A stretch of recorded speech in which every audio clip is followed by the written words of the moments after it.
imagens utilizadas neste filme são parte do acervo do Canal 100. Elas foram restauradas e digitalizadas com o patrocínio da Petrobras.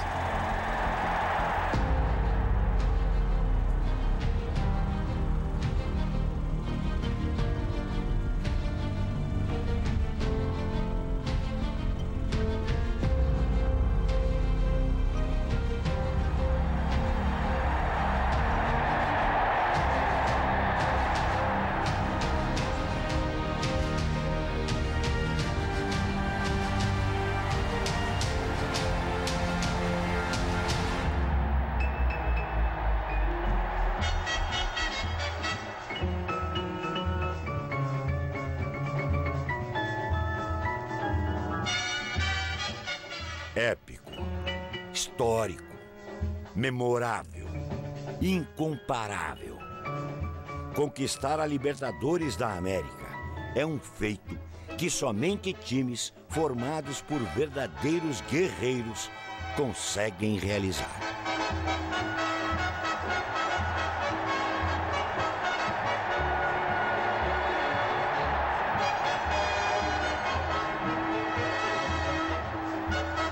Quando a Libertadores não era ainda o torneio de maior prestígio do continente, o Canal 100 estava junto com os primeiros brasileiros que desbravaram esta competição. Viagens épicas, com times que enfrentaram verdadeiras guerras dentro de campo para conquistar a América. O Canal 100 fazia parte da concentração do Santos Futebol Clube. Quando nós concentrávamos na Vila Belmiro para disputar aquelas grandes partidas, quase sempre culminava com títulos, era um recreio, uma satisfação, um prazer muito grande. No cinema que o Santos tinha um cinema na Vila Belmiro e passava sempre o Canal 100. E a gente se deleitava de... E naquela época não havia os recursos que existem agora, que o jogador se vê toda hora, a qualquer momento. E naquela época, quando a gente aparecia numa tela assim, era uma vibração muito grande. E o Canal 100 era responsável por isso. Exatamente. Eu ia muito no cinema, garoto, né? E aí eu sonhava, pô, um dia eu vou aparecer no Canal 100, cara. E aí via o Santos jogando, né? Muitos clubes, Botafogo, Corinthians, né? E eu falei, caramba, um dia eu vou aparecer no Canal 100. Aí as coisas foram evoluindo, foram passando. Cheguei no Flamengo. Quando cheguei no profissional, aí o Canal 100 eu já avisava a minha turma todo dia, ó, vai lá, tem um filme muito bom lá, o filme, mas o negócio é o Canal 100, né? Santos! Santos! Gol! O Santos de Pelé foi a primeira equipe brasileira a conquistar a América. Jogadores como Lima, Dorval, Mengalvio, Pepe, Coutinho, Zito, Gilmar e Pelé enfrentaram equipes muito aguerridas. Cerro Porteño, Deportivo Municipal, Universidade Católica e Peñarol colocaram à prova a qualidade do time do Santos. O Alvinegro escreve seu nome na história, derrotando o Peñarol por 3-0 no Monumental de Núñez, em Buenos Aires. O caminho para o título mundial estava traçado. Boa viagem, sucesso. Eis os votos de milhões de brasileiros à delegação do Santos Futebol Clube, que ia disputar o título de campeão mundial de clubes com o Benfica. Pelé e seus companheiros atravessam alguns milhares de quilômetros para empolgar as plateias da Europa. O Santos é uma organização exemplar. Seu Estado-Maior é formado de homens que sabem preparar uma equipe moral e esportivamente. Não é à toa que seu elenco é o melhor do mundo. Mas vamos chegando a Lisboa depois de ótima viagem. Portugal inteiro espera o dia do grande jogo. Os torcedores do Benfica, particularmente, só pensam em desforra, esquecidos de que o rei do futebol tem a mania de marcar gols.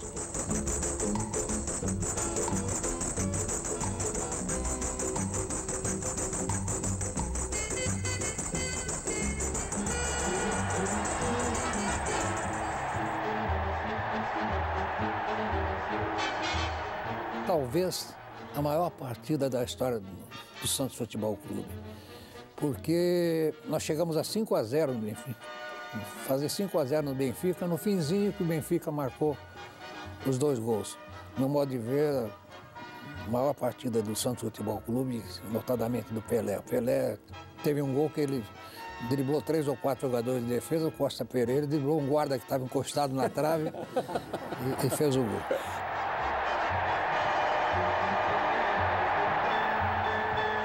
Atenção que aí vem Pelé.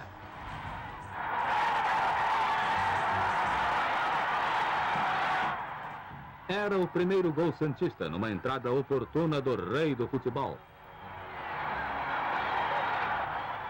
O Santos está encontrando seu melhor jogo e Pelé exibindo a sua precisão, a sua magia, o seu feitiço. Se há obra-prima em futebol, então vejamos uma delas. Criação de Pelé.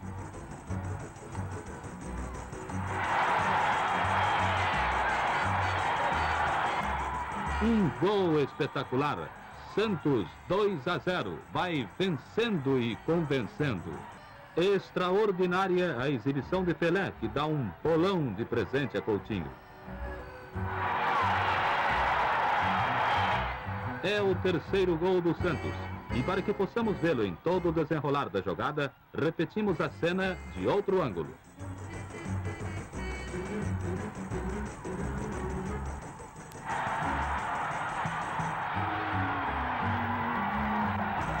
No lance do 5º gol, o guardião português deu um presente a Pepe, que aproveitou.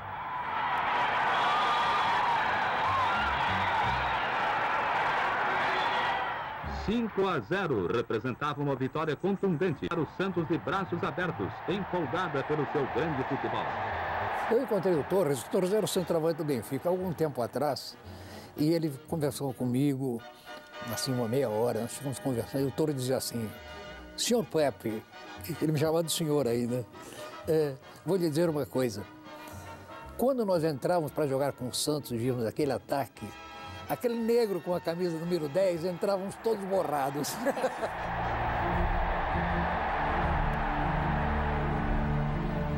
O esquadrão do Santos tomou gosto pela Libertadores e em 1963 voltava a fazer uma campanha estupenda.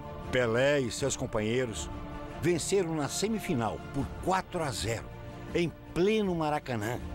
O Botafogo de Garrincha, Nilton Santos, Quarentinha e Zagallo. Pelé fez 3.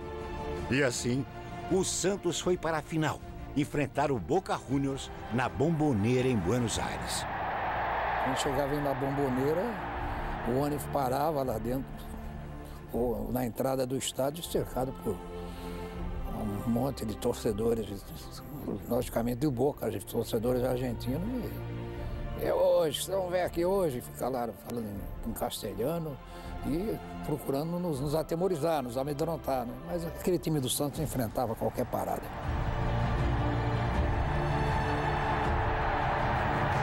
O encontro entre o Santos Juniors foi presenciado por um público superior a 80 mil pessoas, que proporcionou uma renda recorde para jogos sul-americanos.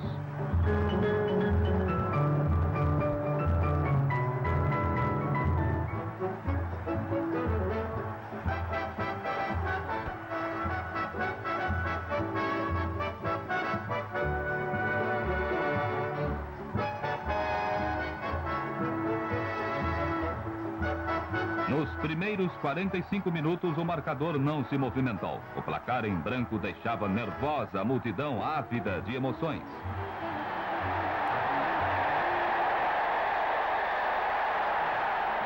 O Boca Juniors pressiona, dando trabalho a Gilmar, que esteve num grande dia. Revida o Santos em um avanço bem articulado.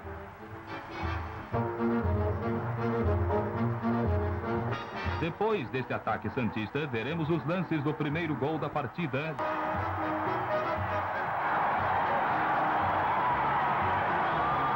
Agora, Boca 1-0. Delira o público em La Bombonera. E intranquilizava os muchachos, mas enchia de ânimo os rapazes de Vila Belmiro. Daqui para frente, a menor falha de um dos quadros seria fatal e irremediável.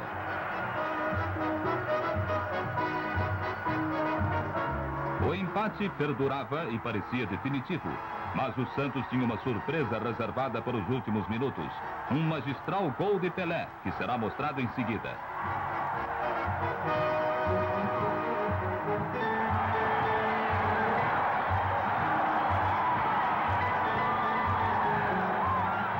Santos 2, Boca Juniors 1. E o fabuloso quadro brasileiro detém agora o título de bicampeão sul-americano de futebol. O Milan tinha um grande time também, time que marcava. Naquela época a marcação dos italianos era muito forte, mas o Milan saiu um pouco desse limite, ele sabia jogar.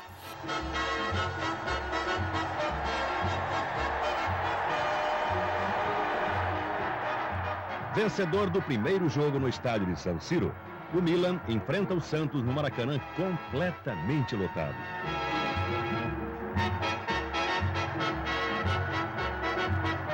O campeão europeu joga completo, Mazzola, Amarildo e companhia. Já o Santos, sem Pelé, escala o valente Almir com a camisa do rei. Um verdadeiro duelo de gigantes.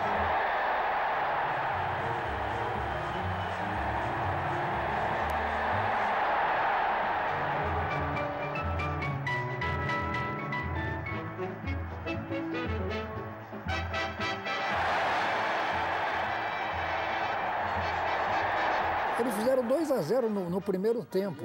No primeiro tempo, virou 2-0 para o Milan. Um time italiano, naquela época, podendo ganhar o título com um empate, a nossa tarefa ia ser muito difícil.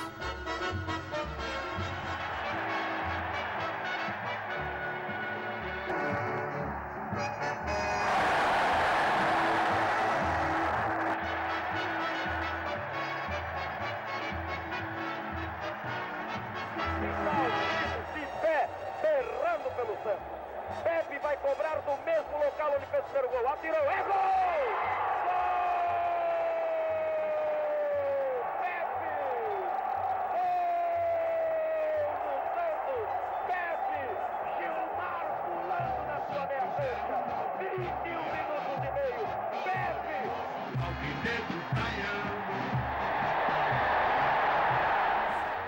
Foi o Santos que aproveitou, principalmente graças ao meu chute. Eu consegui fazer 2 gols de falta, o primeiro e o quarto. O Lima marcou um de fora da área também, um pelotaço fora da área.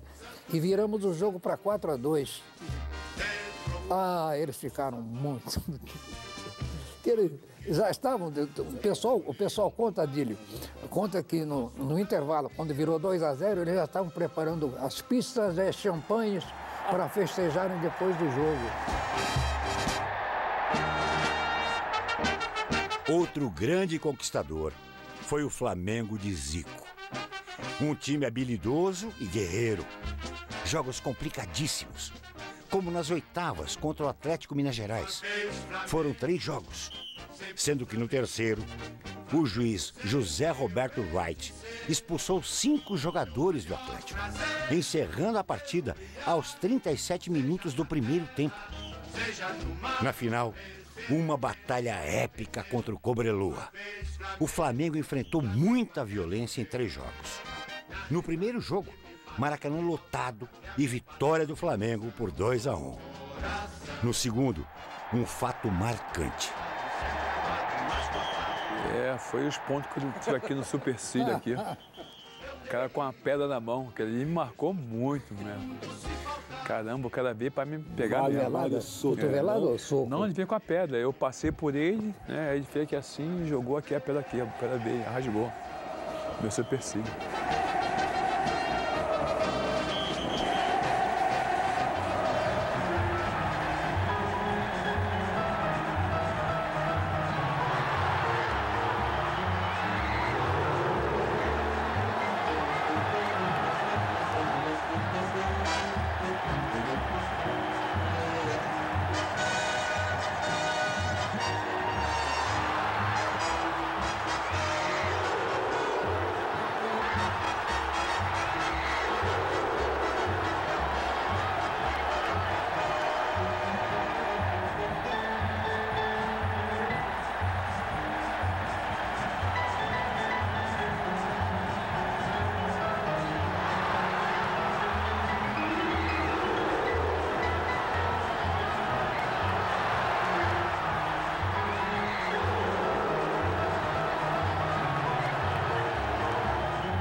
Depois de conquistar a América, era a hora de conquistar o mundo.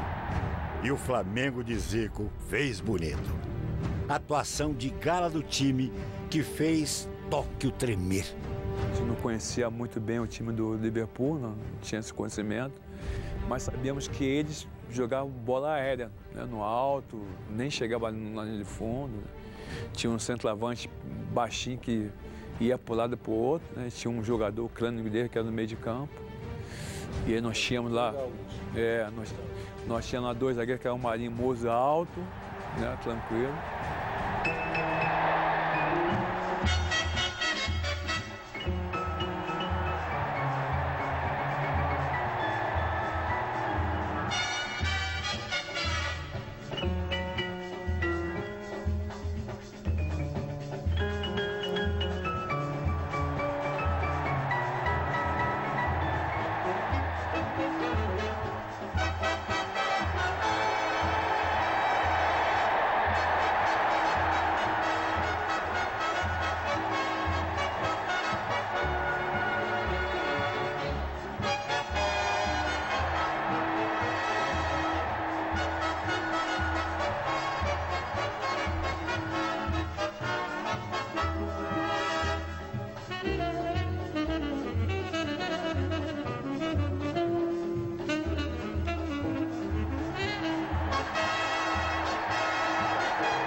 Para tornar-se um conquistador, os esquadrões precisam passar pelo caminho da Libertadores e do Mundial.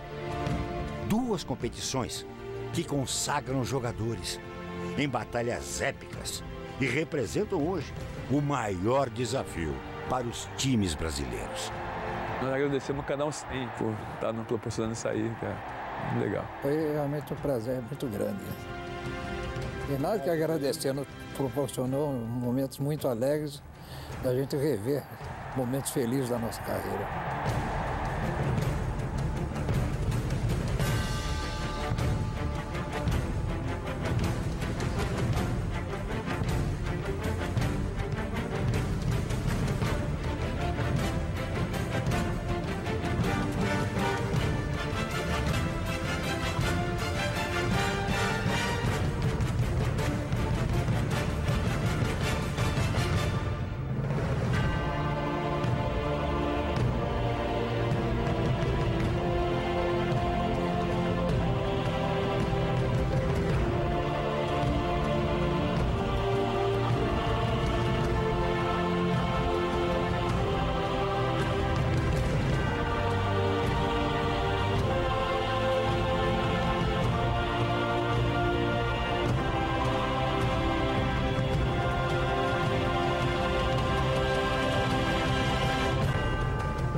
As imagens utilizadas neste filme são parte do acervo do Canal 100. Elas foram restauradas e digitalizadas com o patrocínio da Petrobras.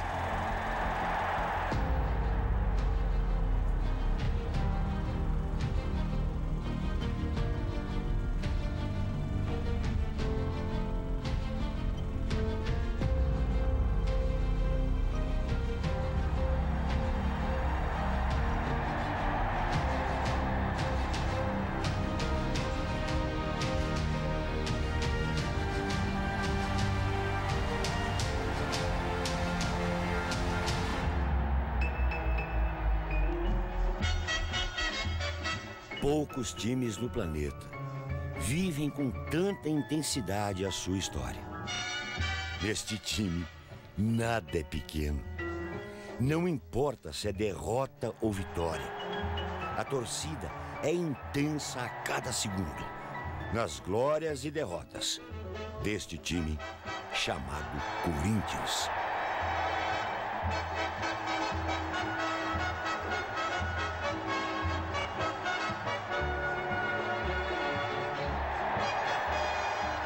Na história dos corintianos, o Canal 100 foi fundamental para eternizar os maravilhosos momentos do Alvinegro e sua fiel torcida.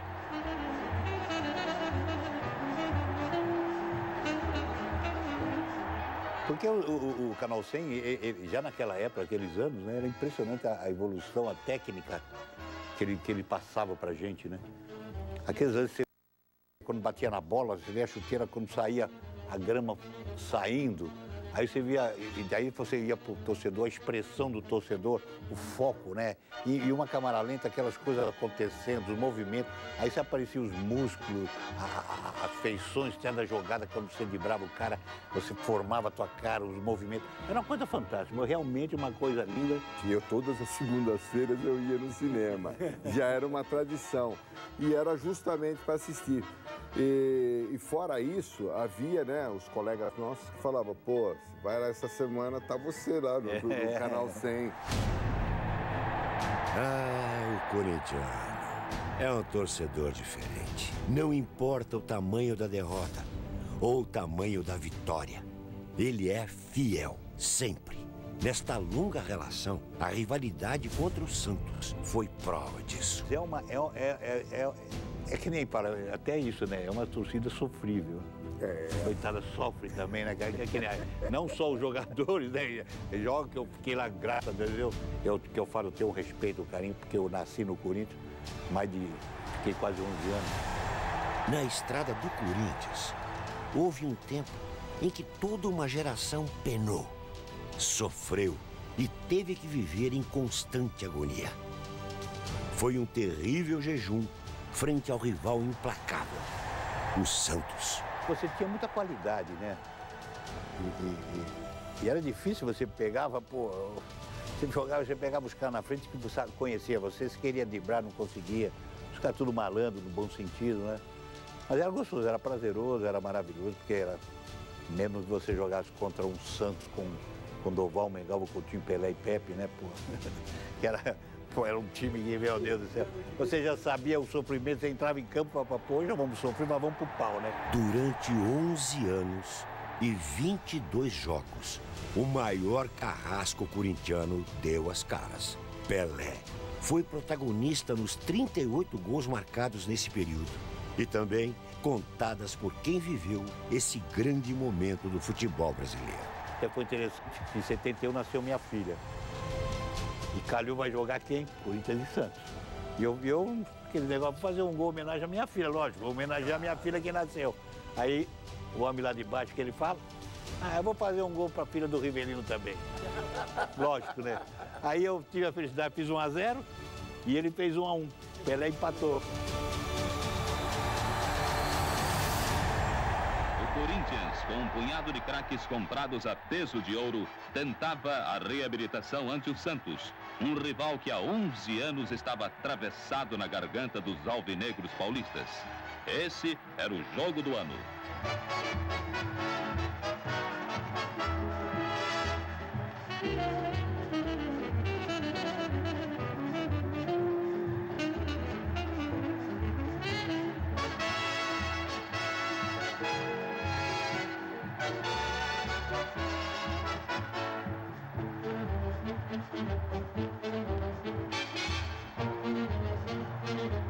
A Academia Santista queria manter a escrita, não deixando que o adversário alcançasse a vitória tão esperada.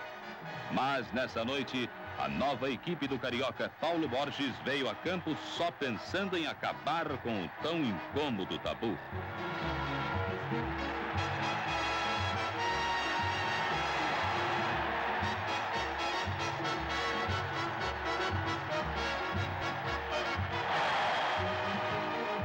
Uma partida de lances sensacionais, disputada com todo o empenho. O Corinthians insistindo mais e revelando maior coesão. E o Santos tentando alguma coisa em lances isolados.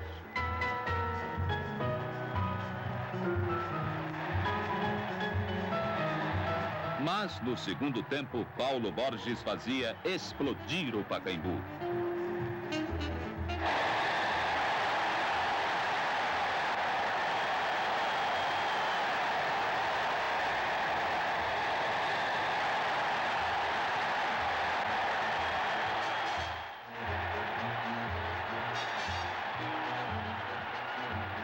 E o Santos quase empatava. As emoções se sucediam nessa partida nervosa e que parecia decidir um campeonato.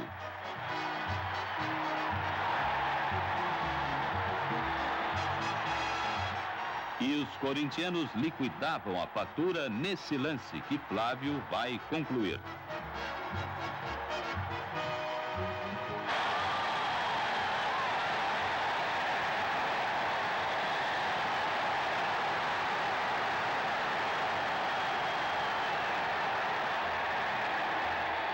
O Santos ainda tinha algum fôlego e tentou a virada. Mas nessa noite o Corinthians queria mesmo acabar com a história de seu azar de 11 anos e alcançou uma vitória merecida.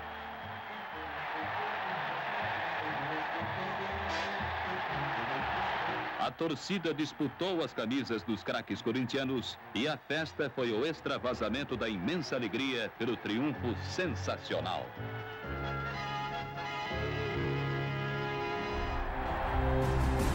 Sofrer, sofrer, sofrer.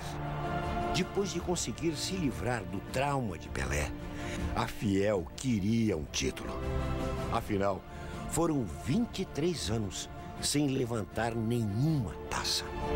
Pena que eu não tava presente, porque mais do que ninguém eu queria ser campeão, né, pelo Corinthians, e eu não tive essa felicidade de ser campeão pelo Corinthians.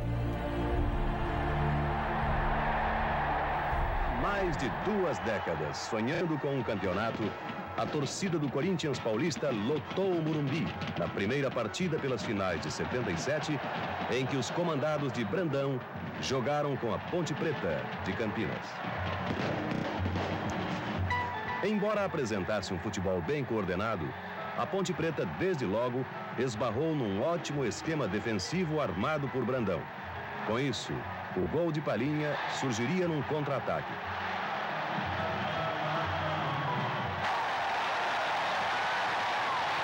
Vejam na repetição que Palhinha deu sorte.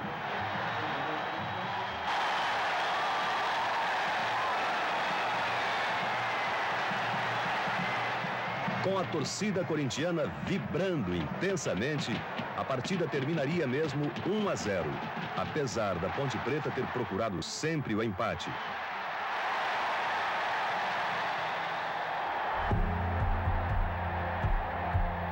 São 23 anos que, para o torcedor, né, foi, acho que uns 50 anos de pesadelo, né? Porque o torcedor corintiano, por mais que seja, né, Riva, aquela que vocês decidiram, acho que tinha 1000 torcedores do Palmeiras lá, porque a gente vai conversando com os jogadores, o Leva falou, certeza. A gente não via a hora do Corinthians fazer um gol para terminar aquilo lá, porque era uma forma de ter um alívio. E depois, no fim, o Palmeiras acabou ganhando, mas a desconfiança começou ali. E viria o segundo jogo, também no Morumbi, com o Corinthians a um passo do sonhado título. Com isso, mais de 140 mil pessoas lotaram o estádio.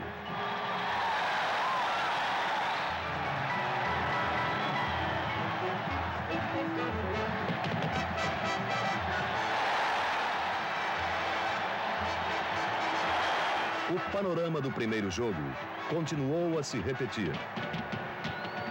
O Corinthians voltou a abrir a contagem com Vaguinho. Eis o gol.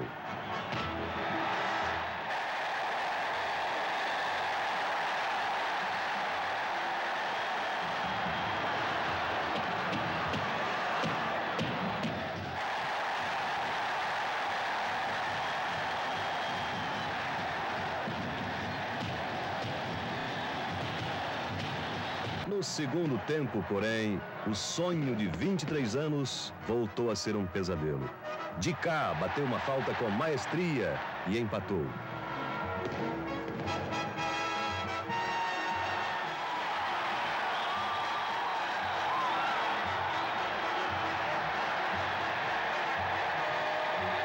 Aqui, Geraldão poderia ter liquidado a fatura. E a Ponte Preta foi lá com Rui Rei e marcou o segundo.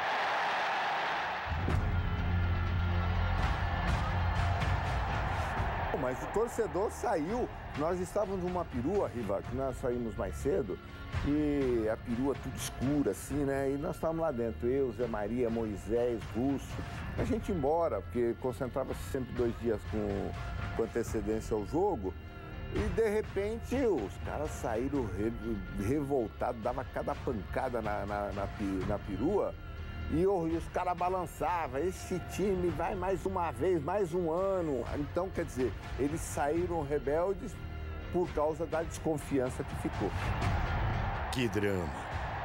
Depois de vencer o primeiro jogo, o Corinthians é surpreendido.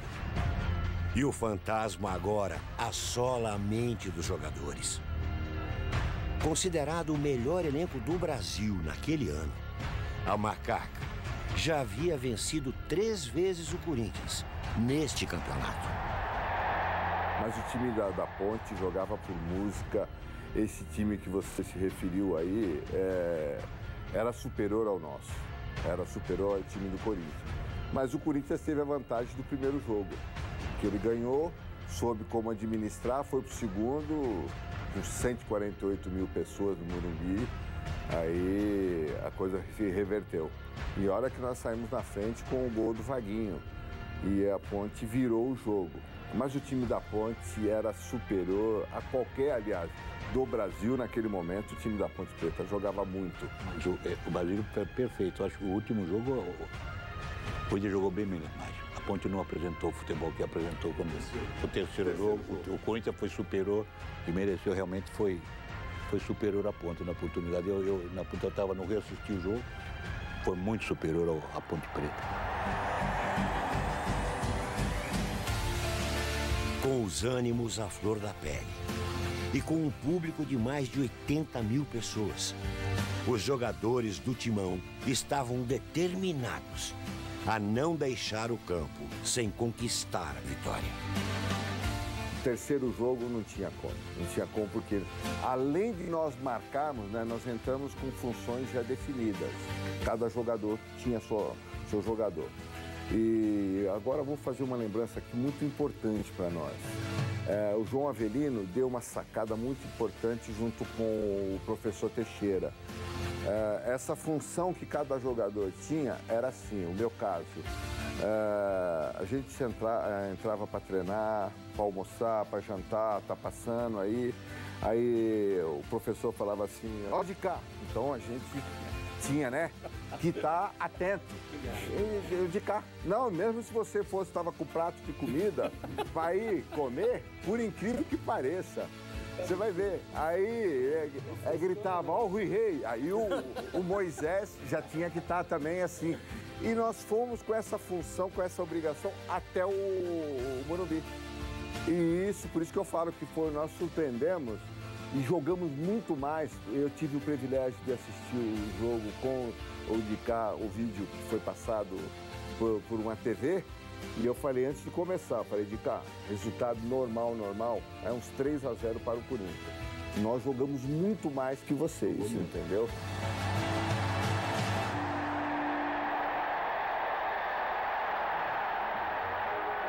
Desde o início, os corintianos revelaram uma enorme garra, mostrando que não deixariam escapar mais uma vez o sonho de 23 anos.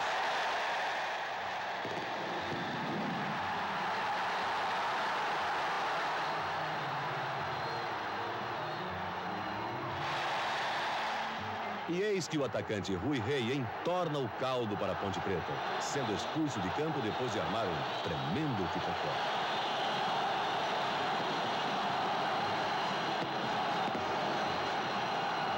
O Corinthians continuava pressionando o gol de Carlos, um dos nossos melhores goleiros. No segundo tempo, os comandados de Brandão voltaram para decidir. E o gol da vitória surgiria depois de grande confusão na área da Ponte Preta. Vejam o lance completo do gol do campeonato.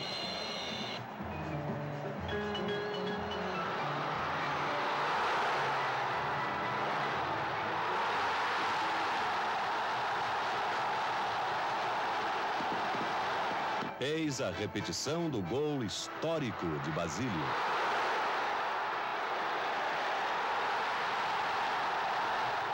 Após tantos anos longe das conquistas, o Timão vence e eterniza os heróis. A conquista de 77 trouxe novamente a glória ao Parque São Jorge.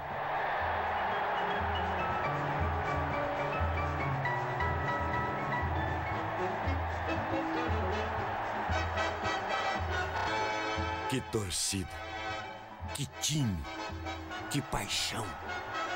O Timão sempre mexeu com a massa. Em 1982, o Corinthians não era só um dos times com a maior torcida do Brasil. Era o time capaz de mostrar, em plena ditadura militar, que liberdade e democracia eram valores possíveis. Corinthians e São Paulo se enfrentaram na grande decisão do Campeonato Paulista de 82. Um jogo capaz de matar muita gente do coração. A violência foi a tônica de todo o primeiro tempo. Sem conseguir controlar os nervos, os jogadores partiam para agressões que sem dúvida enfeiavam o espetáculo.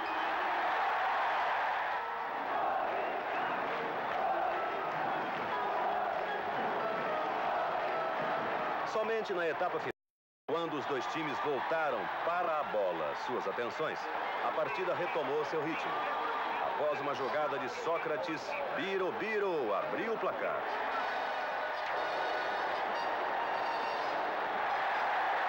Na repetição, podemos observar a lucidez do calcanhar do doutor.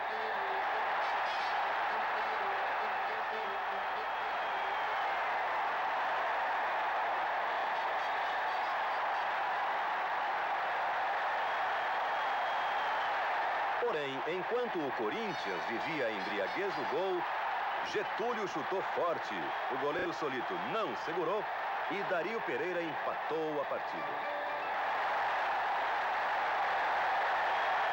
Pouco depois, um novo chute de Getúlio permitiu que Serginho mandasse a bola às redes. Mas o juiz marcou impedimento do ataque tricolor, anulando a jogada. E para completar a alegria da galera corintiana, na recarga, Biro botou no meio das pernas de Valdir Pérez, marcando o segundo do Coringão.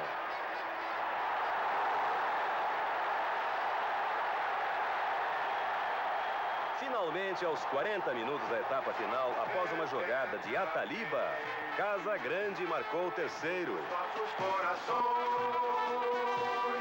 salve o Corinthians. Solta teu grito, Corinthians.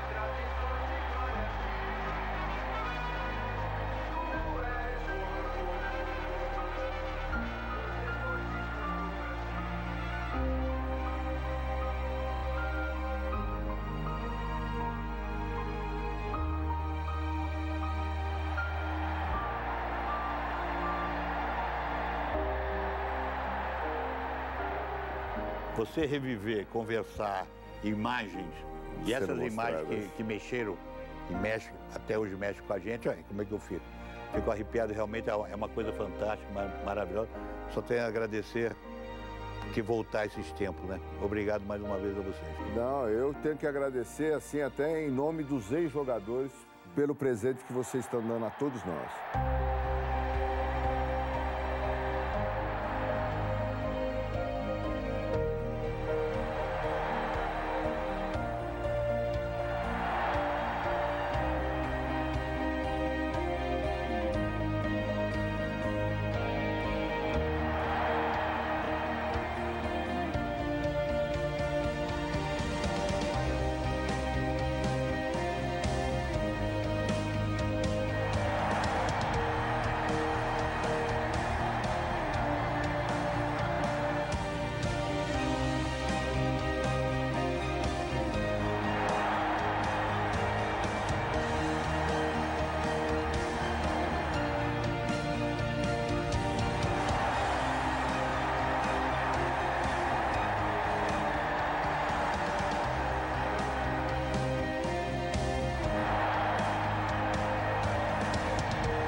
As imagens utilizadas neste filme são parte do acervo do Canal 100. Elas foram restauradas e digitalizadas com o patrocínio da Petrobras.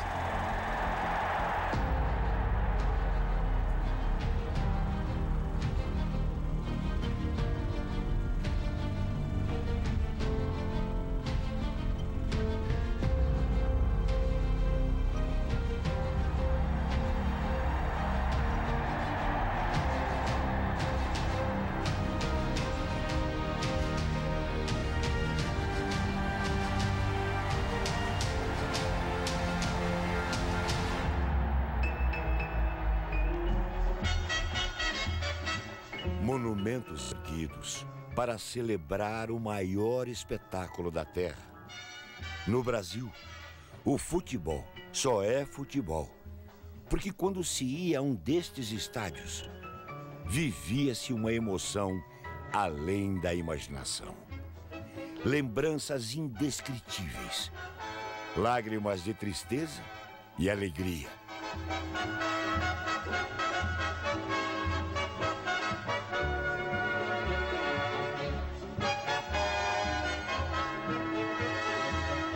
Durante toda a sua história, o Canal 100 foi o registro definitivo dos grandes palcos da bola. Estádios magníficos e seus personagens, árbitros, torcida, times e os craques da bola. Olha, a maior alegria do mundo. Eu convidar a todos os colegas, tá, vamos ao cinema, que hoje vai passar o Canal 100, vai ter os gols, vai ter a festa no Flamengo e tal. É verdade, o camarada chegava assim na rua e falava, eu te vi ontem. Olha onde? No cinema, verdade, tal. verdade. Ah, é? Que filme que era? Não, o filme não sei qual era, mas é o Canal 100, passa lá, então vai. Desde que futebol é futebol, estádios são como templos, um local sagrado. E talvez por isso, jogadores façam o sinal da cruz antes de entrar em campo. Durante todos estes anos, grandes estruturas foram erguidas para celebrar, homenagear e guardar momentos memoráveis do futebol mundial. Claro que nós temos aí grandes estádios, né, no Brasil, nós temos lá o Beira-Rio, tem Mineirão, até o Pacaembu, que é um lugar bacana demais, tem o Morumbi, né? O Maracanã é diferente de qualquer coisa nesse planeta. Aqui a gente não fala como brasileiro, não. Eu conheço lá os grandes estádios do mundo, que são lindos, bacanas. Mas o que o Maracanã tem, né? Que a gente não pode deixar de fora, é um Maracanã cheio, né? O Maracanã daquele público que nos presenciou lá, 100 mil, 130, 150, 170 mil, 175 mil, como teve no último Fla-Flu.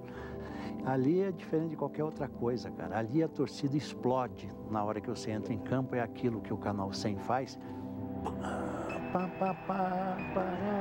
Pelos 8,5 milhões de quilômetros quadrados deste país, os estádios regurgitam de gente. Seja nos maiores centros, onde o futebol ganhou novas e grandes praças de esportes, nos municípios, vilas ou lugarejos, somos um povo que presencia, participa, vibra e se refugia no jogo de bola.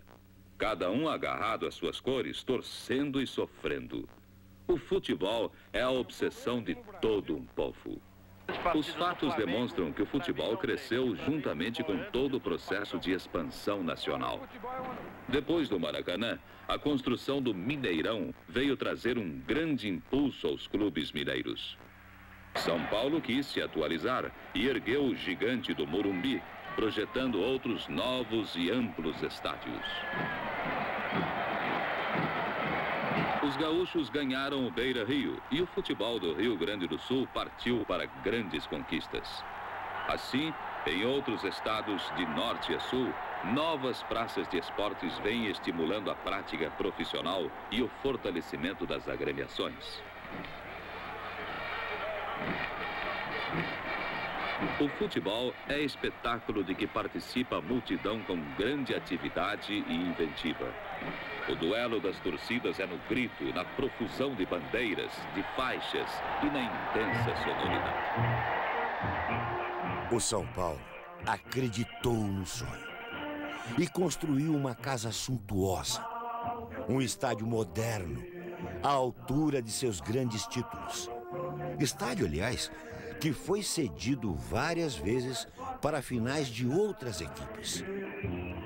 Durante anos, o Morumbi foi o maior estádio particular do mundo, motivo de orgulho para os são paulinos.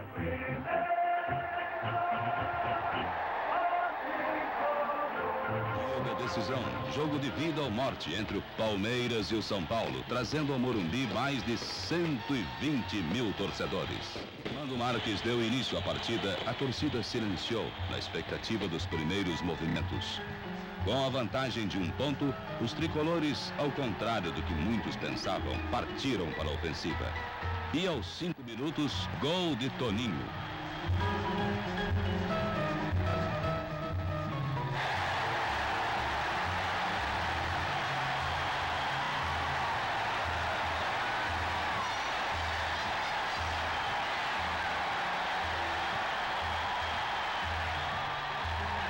Uma ducha de água fria sobre os palmeirenses. Agora era preciso ir à frente e marcar 2 gols para tirar a diferença. Mas a defesa São Paulina estava firme e o time não mudou o seu modo de jogar.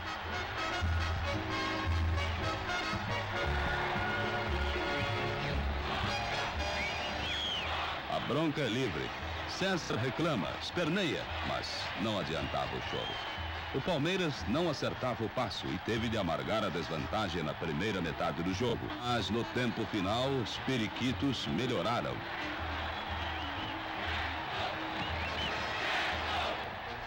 Aos 22 minutos veio o lance que poderia mudar o rumo da partida.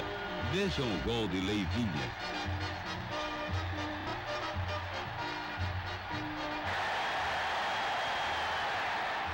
O pessoal do Palmeiras vibrou, era virada.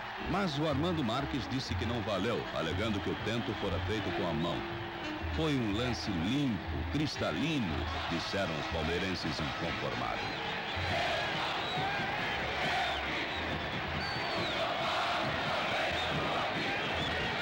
Aí o Palmeiras se descontrolou. César saiu atrás de um torcedor são paulino que havia chutado a bola para geral, esperando o tempo passar.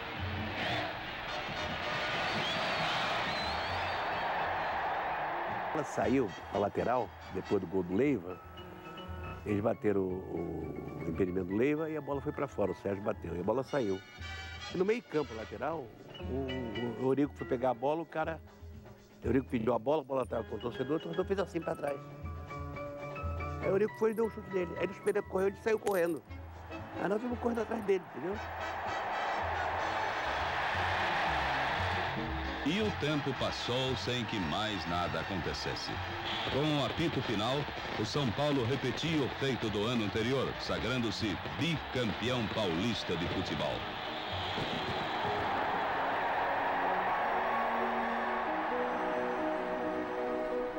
Com imponência e realeza, o gigante da Pampulha chegou para mostrar que os mineiros têm casa. As torcidas de Cruzeiro e Atlético foram arrebatadas pela arquitetura e grandiosidade do novo estádio. Um palco de grandes jogos, reis, príncipes e histórias magníficas. E o Mineirão, ela deixou uma marca profunda aqui, né? Eu tenho... É a minha casa. E falando em Mineirão, o Mineirão é uma coroa, né? O formato dele é uma coroa e ele está em cima do gramado, então ele é um rei, né?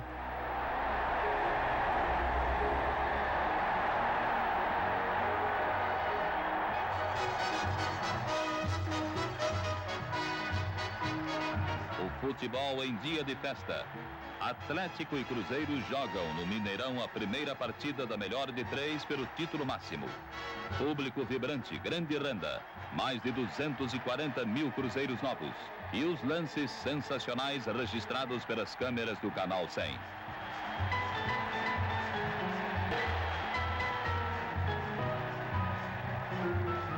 Os primeiros Atlético que sofre pênalti.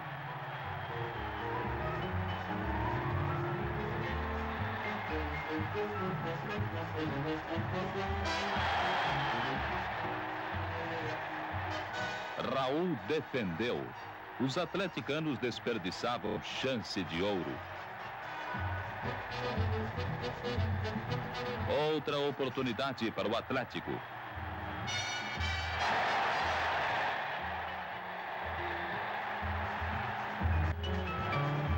O Cruzeiro foi ajustando suas linhas e marcava o primeiro gol nesse lance.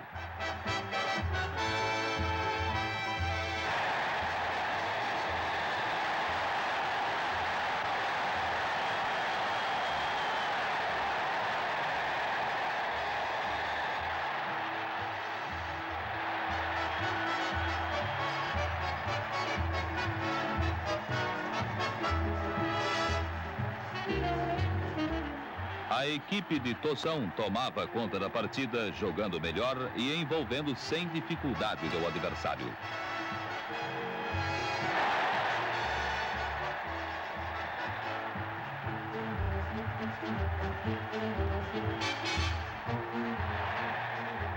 E o Cruzeiro fazia seu segundo gol.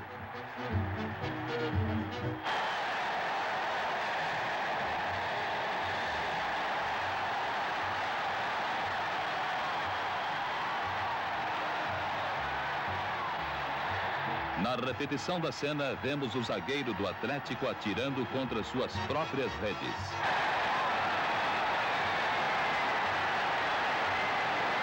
2-0 nos primeiros 45 minutos. E no tempo final, o Cruzeiro mantinha seu predomínio.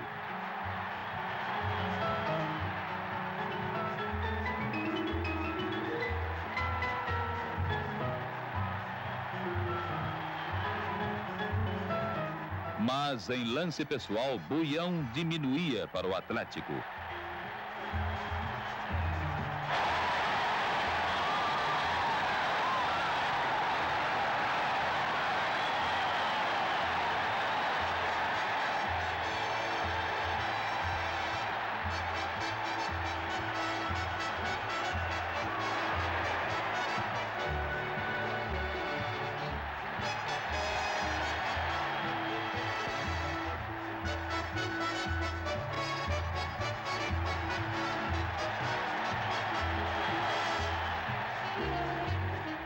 Reação dos carijós. As coisas poderiam mudar se essa bola entrasse.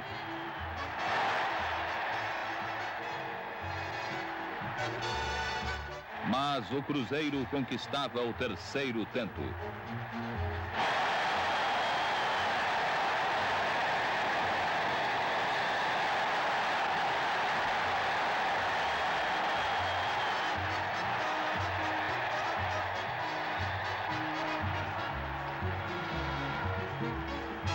O gol de Natal, de outro ângulo.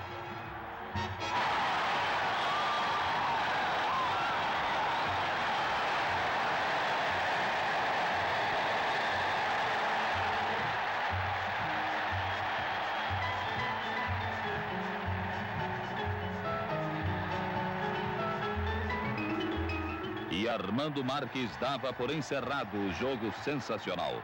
O Cruzeiro ficou a um passo do título mineiro de 67.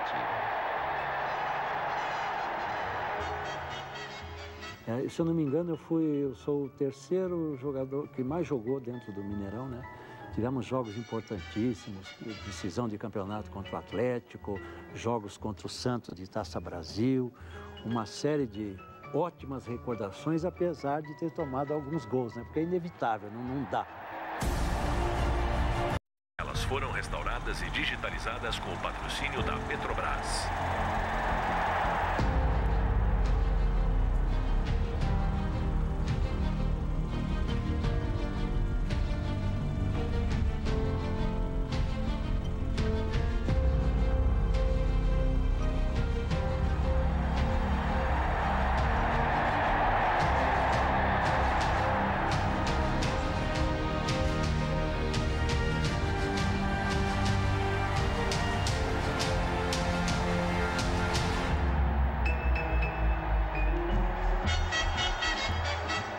Solo sagrado, palco de derrotas e vitórias inesquecíveis.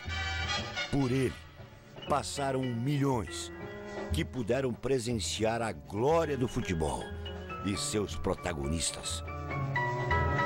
Quem pisa no Maraca, entra para a história. Quem jogou no Maraca, fez história.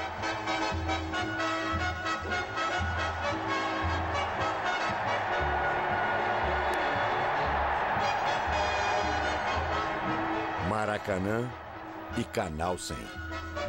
As histórias dos dois estão entrelaçadas. Boa parte da história do estádio foi narrada pelo Canal 100. Conquistas, derrotas, muitos momentos inesquecíveis e outros que muitos gostariam de esquecer. O Maraca, definitivamente, é a casa do futebol brasileiro. O Canal 100 fazia parte do meu dia a dia, não só durante os jogos no Maracanã, convive com os geraldinos, mas durante a semana, mesmo adulto, a gente sempre chegava no cinema 15 minutos antes para ver o Canal 100, né? Muitas das vezes, ainda com 12, 13 anos, muito antes de pensar em ser um atleta profissional, um jogador de futebol, também acompanhava, principalmente esse início, né? Ia ao cinema, mas para ver, na maioria das vezes, ir no Canal 100 ver os grandes jogadores, os grandes lances, os grandes momentos. No Brasil, a paixão pelo futebol é tamanha que antes mesmo de idealizar Brasília, surgia o Maraca. Antes mesmo dos imponentes prédios do Cerrado, a cidade do Rio de Janeiro, capital do Brasil, tornava-se a capital do futebol. Um estádio para receber mais de 150 mil espectadores e o maior patrimônio nacional, o futebol. 2 anos de obras e milhares de homens envolvidos. Assim surge o grandioso Maracanã. Salve, salve o nosso estádio municipal no campeonato mundial. Salve a nossa bandeira verde, ouro e anil. Brasil, Brasil, Brasil. Salve, salve o nosso estádio municipal no campeonato mundial. Salve a nossa bandeira verde, ouro e anil. Brasil, Brasil, Brasil. Eu fui adotado com 10 anos, saí de uma favela, caí nas mãos de uma família que meu pai tinha sido campeão em 48 pelo Botafogo, depois campeão pelo Flamengo em 53 e treinador de Garrincha, Didi, Quarentinha, Amarildo, Zagallo. Então, com 12 anos, né, a final, uma das finais que eu vou me lembrar até hoje, né, Flamengo e Botafogo, domingo, Maracanã lotado, Flamengo com Dida, Henrique, Nelsinho, Carlinhos, Gerson. E meu pai era treinador desse time, quer dizer, eu tinha 12 anos, eu fui para o Maracanã, eu e meu irmão, dormi na concentração na sexta-feira. Por incrível que pareça, a minha primeira imagem de Maracanã foi numa decisão de 66, Flamengo e Bangu. O meu vizinho me levou, o garoto, estava com 12 anos também, coincidentemente com 12 anos. E eu fui para o Maracanã, né, ver aquele jogo, e muita gente, lotado. Eu lembro que quando nós fomos para entrar na arquibancada, estava lotado. E eu falei pro pai do meu companheiro, que era o meia que jogava comigo, falei, pô, vamos voltar, cara, não tem como sentar, lotado. Fiquei nervoso e tal, mas assisti a vitória do Bangu, Paulo Borges, pô, um timaço do Bangu. Como em um texto de Nelson Rodrigues, o Maracanã é sinônimo de dramas, paixão e vida. Um palco onde grandes histórias foram escritas, através de embates entre times e jogadores. Nem sempre o resultado era o esperado, mas como na vida, o Maraca foi testemunha de desfechos surpreendentes.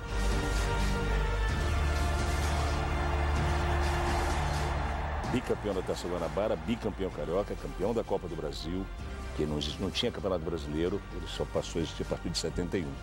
Então esse time já, o ataque do Botafogo inteiro era da seleção brasileira.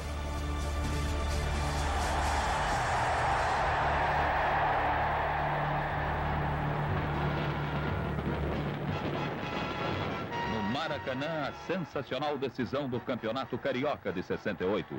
Botafogo ou Vasco? Os dois quadros aspiravam ao título. Tarde de emoções e surpresas.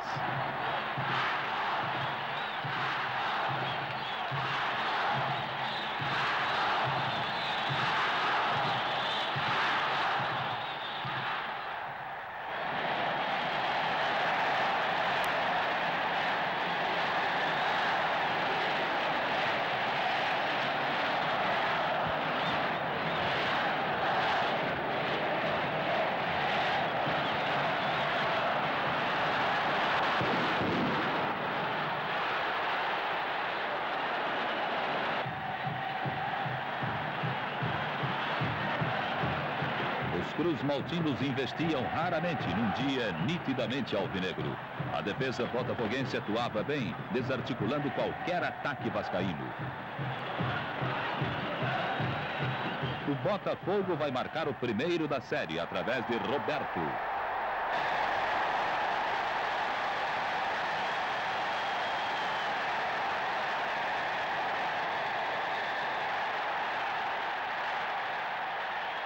No Vasco, alguém pedia calma. Calma demais seria a desgraça do Vasco. Já se esboçava a esta altura uma goleada.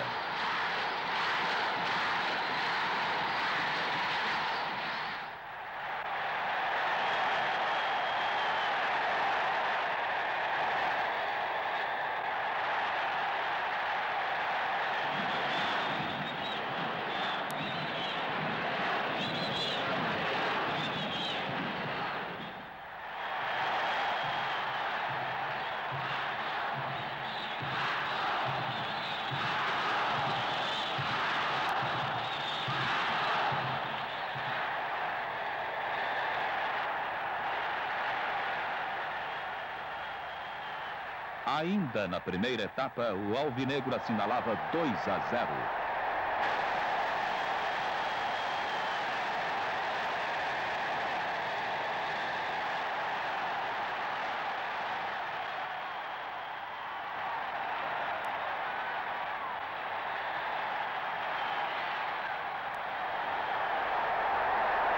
Num domingo de chuva, o Vasco levaria um dos maiores banhos de sua história. Ninguém seria capaz de derrotar o Botafogo naquela tarde. Tudo saía perfeito, como este gol de Jairzinho.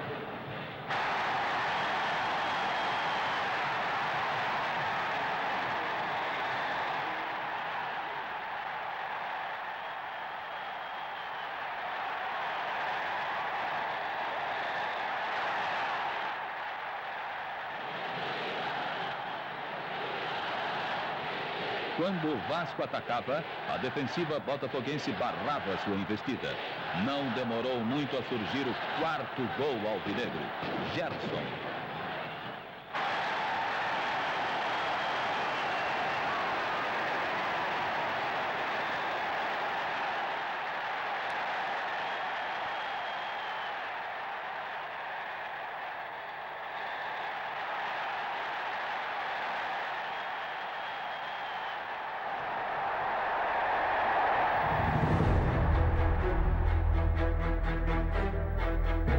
Jogar no Maracanã era pisar em solo sagrado.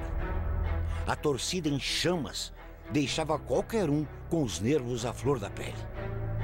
Não foram poucos os grandes nomes que desfilaram suas habilidades na grama sagrada. No Maraca, eles viveram o apogeu de suas brilhantes carreiras. O time do Botafogo era Carlos Alberto, Brito, Osmar e Paulo Henrique. Ney Conceição e Carlos Roberto, né? Zequinha, Nilson, Jair Paulo César. Nós tivemos o primeiro, rolou os 2 primeiros turnos, nós ganhamos, o Botafogo colocou 6 pontos na frente. Aí, o Botafogo colocou 6 pontos na frente, aí não teria o terceiro turno. Aí numa reunião entre os presidentes dos clubes, o Botafogo abriu mão, né? E criaram o terceiro turno. No delírio da multidão empolgada, a grande festa do futebol. Em campo, sob os olhares atentos e nervosos de mais de 160 mil torcedores, as equipes do Botafogo e do Fluminense. É o momento da decisão. Em 90 minutos, toda alegria ou toda tristeza do mundo.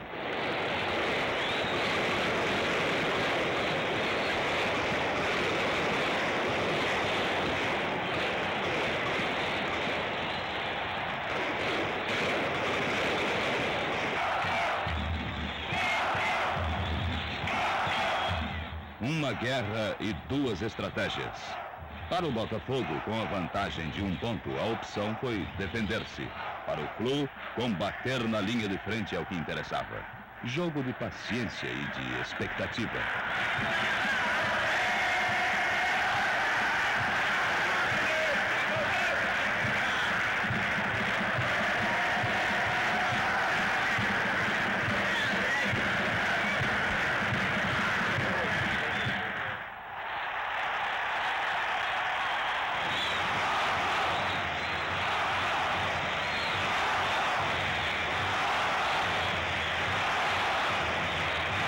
Para a torcida tricolor, um momento de emoção. Bola na trave.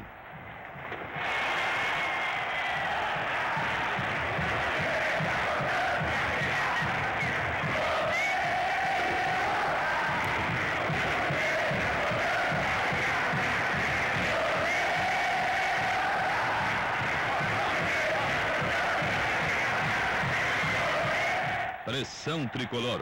É tudo ou nada. O time devia procurar o gol a todo risco, mas não havia jeito de acertar. O 0-0 do primeiro tempo era bom para os alvinegros e mal para o Fluminense. E o Botafogo esteve para marcar, mas Félix foi lá. Faltando 3 minutos, o gol do campeonato. Lula.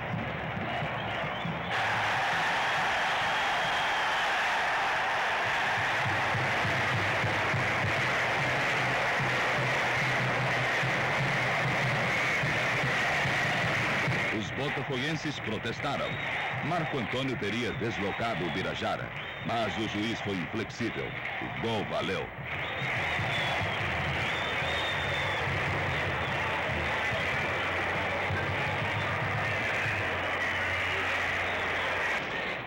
Um a 0, Flu. O Botafogo, que cantara a vitória antes do tempo, caía do pedestal. A Guanabara ganhava o seu mais novo e merecido campeão.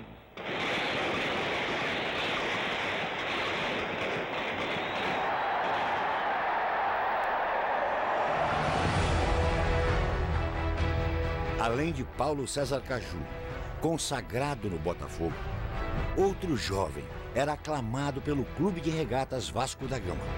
E também no Maraca, Roberto Dinamite conseguiu as suas maiores glórias neste campo. Para mim é motivo de orgulho. De orgulho, porque por ali passaram, aqui ó, um monstro do futebol brasileiro e grandes jogadores, grandes ídolos e grandes jogadores do futebol brasileiro. Todo mundo, o mundo todo, não só Rio e São Paulo, mas todo mundo queria jogar no Maracanã. Queria estar no Maracanã. O cara, pô, o 50º gol do Pelé no Maracanã. Eu lembro também de um gol contra o Santos, eu começando a carreira, o Pelé jogando. O Santos fez 1 a 0 e eu fiz um gol com cruzamento do Paulo César Puruca, que eu peguei de primeira. E aí o Pelé veio, pô, parabéns, garoto. Então, pô, eu com 17 para 18 anos, cara. Então, eu falo assim, até me emociono com isso. O Maracanã me proporcionou, como o Canal 100, esses momentos de alegria, de satisfação, e eu também, com 17 para 18 anos, fiz a minha estreia no Maracanã, num jogo contra o Internacional de Porto Alegre, e nesse jogo eu marquei o meu primeiro gol, e desse primeiro gol surgiu o apelido Dinamite. Vocês vão recordar os grandes gols e os grandes momentos do campeão carioca. Sem dúvida, a melhor equipe do Rio.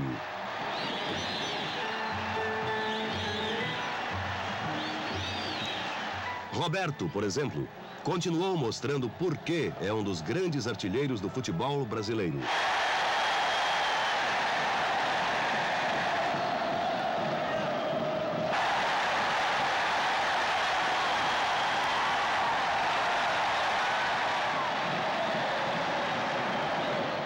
Contra o Fluminense, foi Ramon quem liquidou a parada.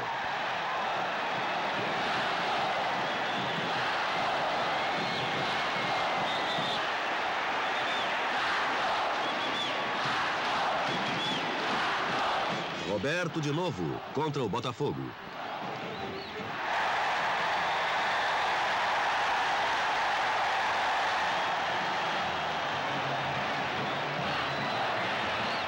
Roberto, sempre Roberto, mais uma vez.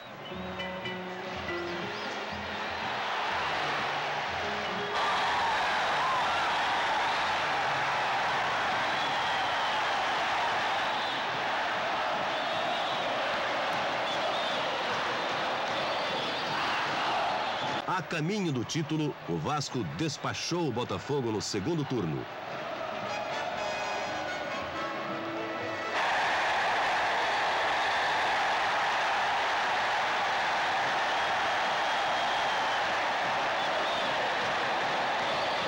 E lá estava Roberto, garantindo a vitória.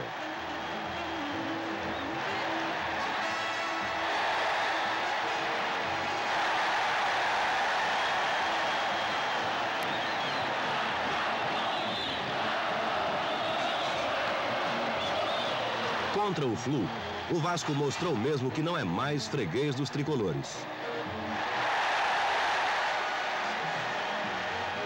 Desta vez foi Paulinho quem começou a acabar com o sonho do tricampeonato de Chiquinho Horta.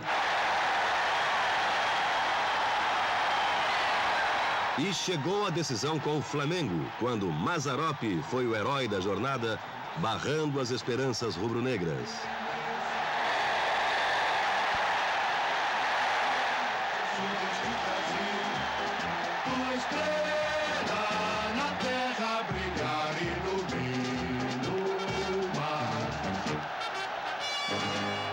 O título, com justiça, chegaria pelos pés de Roberto na decisão por pênaltis. E o Vasco se tornou campeão carioca. No atletismo és braço, no remo és imortal.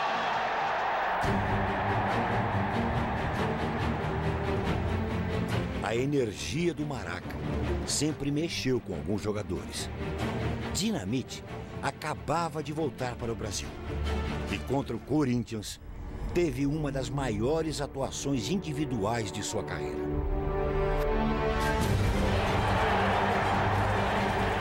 Um grande jogo, um grande clássico, a volta ao Brasil, tá? Depois de um momento muito curto dentro do Barcelona. E aí ficou uma interrogação, né? Da volta ao Brasil, como seria. E você encarar um Corinthians que, coincidentemente, nesse jogo, o Flamengo fez uma preliminar e o torcedor do Flamengo foi para o lado do torcedor do Corinthians. E você marcar 5 gols do Maracanã, pô, é algo que não dá para imaginar e calcular numa volta ao teu país, ao teu clube que te projetou, né, que te colocou no cenário do futebol brasileiro e mundial. Então foi realmente fantástico. Maracanã, és um gigante, um colosso, o maior do mundo.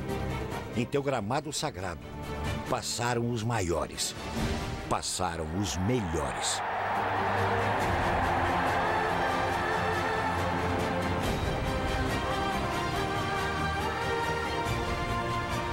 No Canal 100, eu joguei com a camisa 10, Paulo também, de acordo com a 10 para a 11, mas 10, vocês merecem.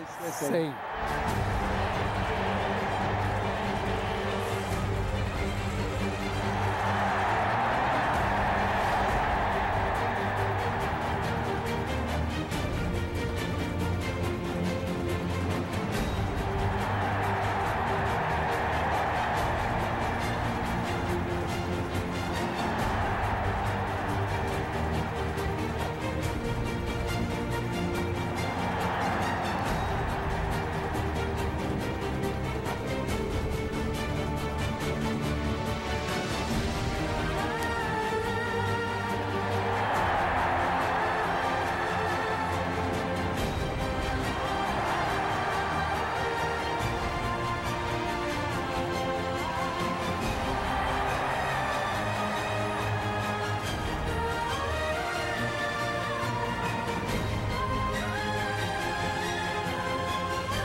Thank